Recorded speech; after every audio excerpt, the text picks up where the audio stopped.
Hi hello good morning all. അപ്പം നമുക്ക് ഇന്നത്തെ സ്റ്റഡി പ്രിപ്പറേഷൻ തുടങ്ങാം. ഇന്ന് ഞാനൊരു ടു ഡി ലിസ്റ്റ് തയ്യാറാക്കുന്നുണ്ട്. വേറെ അധികമൊന്നുമില്ല. സ്ലോട്ട് 1 ഞാൻ പൊളിറ്റി പഠിക്കാമെന്ന് വിചാരിച്ചു. സ്ലോട്ട് 2 ജോഗ്രഫി പഠിക്കാമെന്ന് വിചാരിച്ചു. പിന്നെ ന്യൂസ് പേപ്പറും വായിക്കണം. ഇത്രയേ ഉള്ളൂ ഇന്നത്തെ പരിപാടികൾ. അതായത് ഒരു സബ്ജക്റ്റ് തന്നെ നമ്മൾ കുറേ നേരം വായിച്ചു കഴിഞ്ഞിട്ടുണ്ടെങ്കിൽ നമുക്ക് ബോറടിക്കും. അത് കാരണം വേറൊരു സബ്ജക്റ്റും കൂടി അതിൻ്റെ ഒപ്പം തന്നെ തീർക്കാമെന്ന് വിചാരിച്ചു. അങ്ങനെയാണ് ഞാൻ ജോഗ്രഫി എടുത്തത്. കറൻ്റ്ലി ഞാൻ പൊളിറ്റി പഠിക്കുകയാണ്. NCERT കംപ്ലീറ്റ് ചെയ്യാൻ നോക്കുകയാണ്. സോ നിങ്ങളുടെ പ്രിപ്പറേഷൻ എവിടം വരെ ആയി എന്ന് നിങ്ങളൊന്ന് കമൻറ്റ് ബോക്സിൽ ഒന്ന് കമൻറ്റ് ചെയ്യണം കേട്ടോ. ബാക്കിയുള്ളവർക്ക് ചിലപ്പോൾ ഒരു മോട്ടിവേഷൻ ആയിരിക്കും.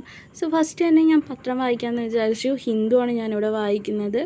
കറൻ്റ്ലി എനിക്ക് ഇന്ത്യൻ എക്സ്പ്രസ്സിലേക്ക് സ്വിച്ച് ചെയ്താലോ എന്നുള്ളൊരു തോന്നലുണ്ട്. കാരണം ഇന്ത്യൻ എക്സ്പ്രസ്സിൻ്റെ ഈ സബ്സ്ക്രിപ്ഷനിൽ അവർ UPSC മെയിൻസ് ക്വസ്റ്റ്യൻസ് ഒക്കെ ഇടുന്നുണ്ട്, MCQs ഒക്കെ ഇടുന്നുണ്ട്.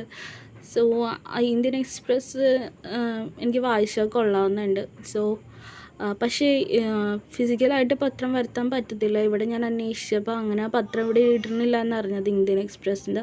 സോ എനിക്ക് ഈ സബ്സ്ക്രിപ്ഷൻ എടുക്കേണ്ടി വരും. സോ അതാണ് ഞാൻ ഇത്തിരി ഒന്ന് മടിഞ്ഞിരിക്കുന്നത്. വൈകാതെ തന്നെ ഞാൻ ഈ സബ്സ്ക്രിപ്ഷൻ എടുത്ത് ഇന്ത്യൻ എക്സ്പ്രസ്സിലേക്ക് സ്വിച്ച് ചെയ്യും. എഡിറ്റോറിയലിൽ പ്ലാസ്റ്റിക്കിനെ കുറിച്ചുള്ള ആർട്ടിക്കിൾ ഉണ്ടായിരുന്നു. സോ അത് ഇമ്പോർട്ടൻ്റ് ആണ്, വായിച്ചു വയ്ക്കുക. പിന്നെ രാവിലെ ചായക്ക് പുട്ടും ഗ്രീൻ പീസ് കറിയായിരുന്നു. പിന്നെ അത് പഠിച്ചു. പിന്നെ ഞാൻ പൊളിറ്റിക്കൽ തിയറി ഈ ടെക്സ്റ്റ് ബുക്ക് പഠിക്കാമെന്ന് കരുതി. ഇപ്പോൾ ഇന്ത്യൻ കോൺസ്റ്റിറ്റ്യൂഷൻ അറ്റ് വർക്ക് അതും ഞാൻ പഠിച്ചു കഴിഞ്ഞു. നെക്സ്റ്റ് ഇത് പഠിക്കാമെന്ന് കരുതി. ഈ 2 ടെക്സ്റ്റ് ബുക്കും NCERT ടെക്സ്റ്റ് ബുക്കും UPSCക്ക് ഭയങ്കര ഇമ്പോർട്ടൻ്റ് ആണ്. നമ്മൾ ഇത് രണ്ടും പഠിച്ചിട്ട് വേണം നമ്മൾ ലക്ഷ്മികാന്തിലേക്ക് കടക്കാൻ. ഭയങ്കര ഹെൽപ്ഫുള്ളായിരിക്കും. പിന്നെ കുറേ ക്വസ്റ്റ്യൻസൊക്കെ ഇതിൽ നിന്ന് തന്നെ ചോദിക്കാറുണ്ട് UPSC. സോ നിങ്ങളതൊക്കെ എക്സസൈസ് ഒക്കെ ചെയ്യണം കേട്ടോ.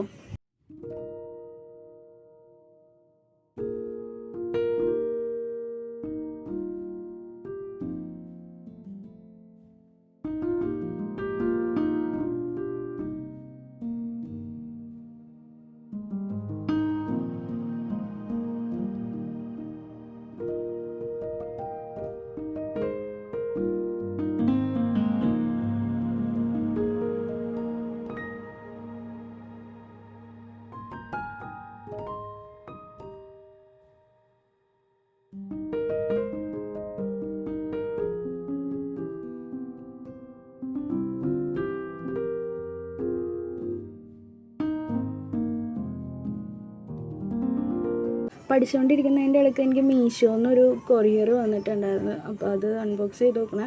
വേറെ ഒന്നുമല്ല, ഞാനൊരു റെഡ് ഫ്രോക്ക് മീഷോന്ന് ഓർഡർ ചെയ്തിട്ടുണ്ടായിരുന്നു. അപ്പോൾ അത് വന്നതാണത്.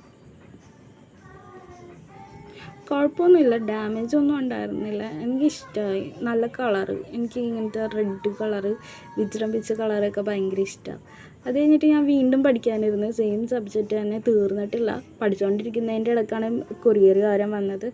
അപ്പോൾ റോക്കിയുടെ ശബ്ദം കേട്ടാണ് ഞാൻ പുറത്തോട്ട് പോയത്. റോക്കി എൻ്റെ വീട്ടിലെ പട്ടിക്കുട്ടിയാണ്. അവനെ ചിലപ്പോൾ നിങ്ങൾ കണ്ടിട്ടുണ്ടാവും. ഞാൻ എവിടെ പുറത്ത് പോകാൻ ഇറങ്ങിയാലും അവൻ എൻ്റെ കൂടെ വരും, നടക്കാൻ ഇറങ്ങിയാലും ഒക്കെ. പിന്നെ പഠിക്കാൻ നേരത്ത് എൻ്റെ കൂടെ വന്ന് എൻ്റെ കാലിൻ്റെ ചോട്ടിൽ കിടക്കും. ഇതൊക്കെയാണ് ആശാൻ്റെ മെയിൻ പണി. സോ ഈ പൊളിറ്റിക്കൽ തിയറി എന്ന് പറഞ്ഞ ബുക്ക്, ഈ ബുക്ക് നല്ല രസമുണ്ട് കേട്ടോ വായിക്കാൻ വേണ്ടിയിട്ട്. നിങ്ങളിത് മസ്റ്റായിട്ടും വായിക്കണം. മെയിൻസിന് നിങ്ങൾക്ക് ഒരുപാട് യൂസ്ഫുള്ളായിരിക്കും ഇത്. ഒരു സെക്യുലറിസത്തിനെ കുറിച്ച്, ഫ്രീഡത്തിനെ കുറിച്ചൊക്കെ നന്നായിട്ട് നിങ്ങൾക്ക് മനസ്സിലാക്കാൻ പറ്റും. മെയിൻസിന് ഇത് ഭയങ്കര യൂസ്ഫുള്ളായിരിക്കും. നിങ്ങൾക്ക് ഇതിൻ്റെ എക്സസൈസ് എല്ലാം പ്രാക്ടീസ് ചെയ്ത് നോക്കുക. പൊളിറ്റി ഞാൻ കുറച്ച് നേരം പഠിച്ചു കഴിഞ്ഞപ്പോഴേക്കും എനിക്ക് ബോറടിക്കാൻ തുടങ്ങി. കുറേ നേരമായില്ല ഇരിക്കാൻ തുടങ്ങിയിട്ട്. അത് കാരണം ബോറടിച്ചു. അത് കഴിഞ്ഞ് ഞാനൊന്ന് ചുറ്റി ഒന്ന് നടന്നു കഴിഞ്ഞിട്ട് ഞാൻ കുളിക്കാൻ പോയി.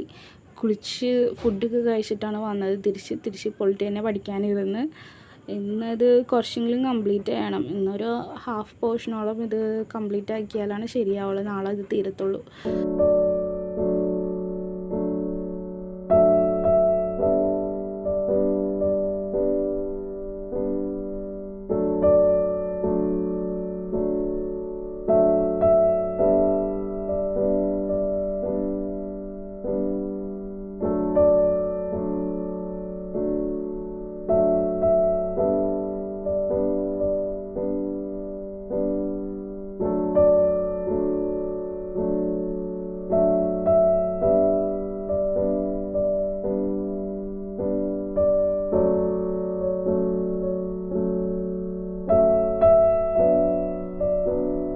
നേരത്തെ ഞാൻ പറഞ്ഞില്ലേ ഒരു പട്ടിക്കുട്ടിയുടെ കാര്യം, റോക്കി എന്ന് പറഞ്ഞാൽ, അത് ദേ ഇവനാണ്.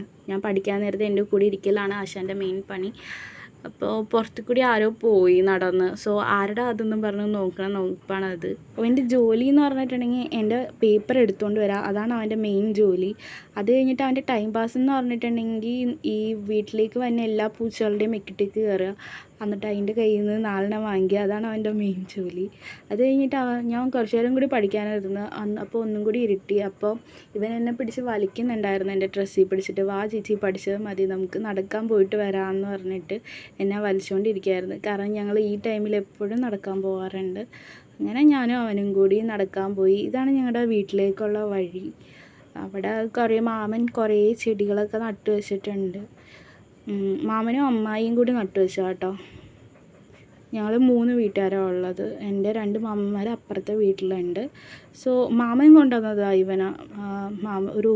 മാമൻ ഫ്ലാറ്റിൽ പണിക്ക് പോയ നേരത്ത് ഒരു ചെളിയിൽ കിടന്നേച്ചാൽ ഇവനും ഉണ്ടായിരുന്നു, കുറച്ച് കുഞ്ഞുങ്ങളും കൂടി ഉണ്ടായിരുന്നു. ഇവനെ മാമൻ എടുത്തുകൊണ്ട് വന്ന് അങ്ങനെ വീട്ടിൽ കൊണ്ടുവന്ന് അത് കഴിഞ്ഞ് അമ്മ ഫുഡൊക്കെ കൊടുത്ത് പിന്നെ ഞങ്ങളുടെ വീട്ടിലേക്ക് തന്നെയായി സ്ഥിരം. ഇപ്പോൾ ഈ കോമ്പൗണ്ടിൽ ഇവനെ കെട്ടിയിടാറൊന്നുമില്ല, ഫുൾ ടൈം അഴിച്ചുവിട്ടേക്കാണ് ചെയ്യുന്നത്. അങ്ങനെ ഞാനും അവനും കൂടി പോയി കുറച്ച് നേരം ആ ഗേറ്റിൻ്റെ അവിടെ പോയി കുറേ വണ്ടികളൊക്കെ വന്നത് വായി നോക്കി നിന്ന്. പിന്നെ ഞങ്ങൾ തിരിച്ച് വന്ന് വെള്ളമൊക്കെ കുടിച്ച് പിന്നെ ഞാൻ വീണ്ടും പഠിക്കാനിരുന്ന്. അവൻ അമ്മയുടെ കൂടെ പോയി, അമ്മ മീൻ വെട്ടണത് നോക്കിപ്പോയി. ഞാനിവിടെ പഠിക്കാനെടുത്തത് ജോഗ്രഫിയാണ്. ഞാൻ പഠിക്കാനെടുത്തത് ജോഗ്രഫി ഇന്ത്യ ഫിസിക്കൽ എൻവയോൺമെൻറ്റ് എന്ന് പറഞ്ഞ ജോഗ്രഫിയുടെ NCERT ടെക്സ്റ്റ് ബുക്ക് ക്ലാസ് 11. ഈ ജോഗ്രഫിയുടെ ഈ NCERT ഭയങ്കര ഇമ്പോർട്ടൻ്റ് ആണ് കേട്ടോ. നിങ്ങൾ class 11th 12th NCERT skip ചെയ്യാതെ പഠിക്കണം, ഭയങ്കര ഇമ്പോർട്ടൻ്റ് ആണ്. ഒരുപാട് ക്വസ്റ്റ്യൻസ് അതിൽ നിന്ന് തന്നെ ചോദിക്കും. സത്യം പറഞ്ഞാൽ നമുക്ക് UPSCയുടെ ജോഗ്രഫി കവർ ചെയ്യാൻ വേണ്ടി ഈ 4 NCERT തന്നെ ധാരാളം മതി. പിന്നെ നിങ്ങൾക്ക് വേണമെങ്കിൽ നിങ്ങൾക്ക് സ്റ്റാൻഡേർഡ് ബുക്സ് ഫോളോ ചെയ്യാം.